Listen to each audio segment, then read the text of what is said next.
Hello guys, and welcome back to the channel. So now guys, this is long overdue, and it is outrageous that this was not always the case already. Guys, I bring you this. Igbos divided as Supreme Court upholds the right of a female child to inherit her father's properties. So this is some of the things that a lot of people had a lot of concern about regarding the Igbo culture that always defers to the male. So it looks as though the Nigerian state has now taken a position on that culture, as again, Igbos divided as Supreme Court upholds the right of a female child to inherit her father's properties. So now let's now see how this plays out.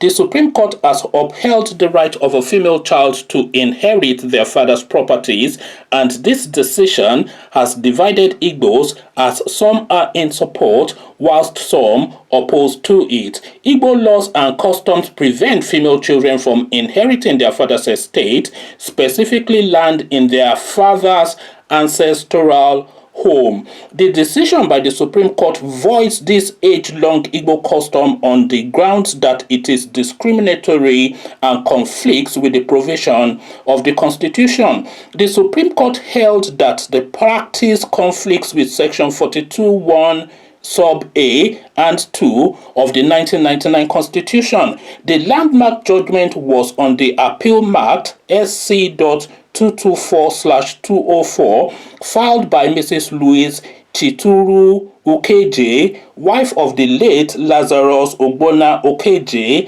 and their son Enyinaya Lazarus Ukeje, against Miss Gladys Ada Ukeje, the deceased daughter.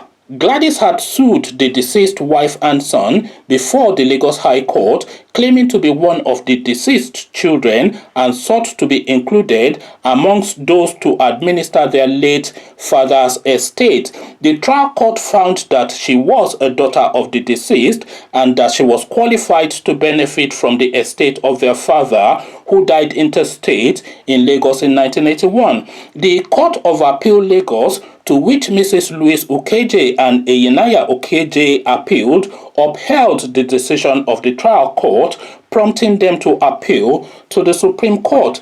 In its judgment, the Supreme Court held that the Court of Appeal Lagos was right to void the Igbo native law and custom that disinherits female children. Justice Bode Ruth Vivo, who read the lead judgment, held that no matter the circumstances of the birth of a female child, such a child is entitled to an inheritance from her late father's estate. Justice Rhodes Vivo said, consequently, the Igbo customary law, which disentitles a female child from partaking in the sharing of her deceased father's estate, is in breach of Section 42(1) and 2 of the Constitution, a fundamental rights provision guaranteed to every Nigerian. The said discriminatory customary law is void as it conflicts with Section 42(1) and 2 of the Constitution. In the light of all that I have been saying, the appeal is dismissed. In the spirit of reconciliation, parties are to bear their own cost. Justice Walter Samuel Nkanu Onoge, Claire Bata Ogunbiyi, Kumaya Bayang Aka, and John Ayang Okoro, who were part of the panel that heard the appeal, agreed with the lead judgment. The decision has evoked mixed reactions from Igbos. In his reaction, the bishop, Diocese on the Niger Anglican Communion, Right Reverend Owe Nwokolo, described the judgment as a welcome development. According to a newspaper, he said that female children are not second-class citizens and should not be treated like one. He said female children have and should be accorded the same rights given to their male counterparts and therefore should not be discriminated against. This is not the first time the Supreme Court has given this judgment. Some years ago, the Supreme Court gave similar judgment, but we are happy and thank the Supreme Court for upholding the same judgment, and there is no going back in female inheriting their father's property. Families should put the judgment in practice, and female children should stand up and claim their rights. It is not only Supreme Court judgment, but God-given right, and they should take that right. Professor Uzodinma Nwala-led Aliagbo Development Foundation (ADF) also welcomed the decision, saying, "In today's world, daughters have proved their mettle in bringing sustainability, honor, and dignity to their families. Some of them have played the role of breadwinners for their fathers' houses. So it would amount to great injustice to continue to deny them the right of inheritance. They should be entitled to a fair share of their family's wealth, whether married or single." However, a prominent monarch in Nsukka and grand patron of Enugu State Traditional Rulers Council and the traditional ruler of Aji Autonomous Community in Igbo Eze North Local Government Area of Enugu, Igwe Samuel Osisi Otodo, said the Supreme Court ruling cannot abolish the tradition and customs of the Igbos. Otodo said that any attempt to implement such law in Igbo land would provoke chaos and skirmishes amongst the various communities. He argued that the custom is unique to the people of the southeast Nigeria and should not be touched. There are traditions which have existed before the law. Before the emergence of law courts, Igbos have their traditions and custom which cannot be wiped out because of Supreme Court ruling. There are some things that we have in common which cannot be stopped because of court verdict. We are not against that ruling, but we would not abolish our customs and tradition which all of us met. You can imagine a married woman coming back to her father to share his property with the sons. We would not allow it because it would breed chaos and troubles in our communities. If there are customs that allow such inheritance, let the people continue the practice, but it won't work in Igbo land. In India, women pay the dowry, but the reverse is the case here. We would not abolish our unique customs because of court rulings. The monarch said. The President General of Ndigbo United Forum, NUF, Chief Godson Uzenugu, commended the decision of the Supreme Court, saying that granting females access to their father's property is natural, adding that it would give them a sense of belonging in the society. According to Igbo tradition, the female child inheritance does not happen, and now that the Supreme Court has ruled that they are entitled to that by natural justice and conscience, I agree with them completely. Granting them access to their biological father's properties is a natural thing. Sometimes customs handed over from generation to generation can be awkward and can be discontinued. For denying them that, they are put in serious jeopardy. They are molested at home and also in their matrimonial home. Their partaking in sharing of property will make them more comfortable than the situation in which they found themselves. That is what is supposed to happen naturally.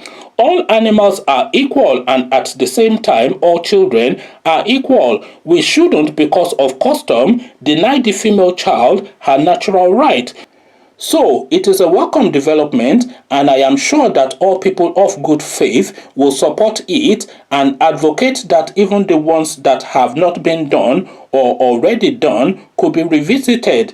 Chief Augustine Emelobe, a renowned chemical engineer, said the Supreme Court ruling has removed the unjust and unfair treatment on the female children. He told a newspaper, "I support the verdict of the Supreme Court. Children are children irrespective of whether they are male or female. I have always had the notion that it is unjust and unfair on the part of the female children. I applaud the Supreme Court as the last hope of the common man in this age-long man's inhumanity to man." For the President General of the Coalition of Southeast Youth Leaders, Goodluck Ibim, the Supreme Court decision is a welcome development. According to him, it is a wonderful defense of the girl child who before now has been treated as a second-class citizen in our society. He said she is seen as the property of her husband who loses all forms of rights once she gets married. A man who has only female children in our society loses his rights to certain privileges like being a traditional ruler or his inheritance in his own father's compound. The situation before now has been very ugly. We deeply appreciate the Supreme Court for this landmark judgment that has brought back the confidence of the girl child in our society today. So there you have it now. A bit long-winded, but it needed to be detailed. And I, for one, no surprises, I am, of course, on the side of the girl child, not just in Igbo land, but anywhere. So the crass injustice of it is a girl, not a human being. It's the question that she doesn't have a right to inherit from her father's estate. The father that gave birth to the boy, is it not the same father that gave birth to the girl? And if the father did not have a female to bear his children, then how would he have those sons? Because of course, as far as I know, procreation, you need a female to procreate. For you to have those sons, you need a female. So after that female has then given you those sons, she then loses all rights to be a human being. This is really the understanding of that. So this should never have been the case ever before, and it should be corrected, and it has been corrected now. And I am now inviting all Igbo women that have been disenfranchised over the course of decades to now go back to that our father's house and claim their rights.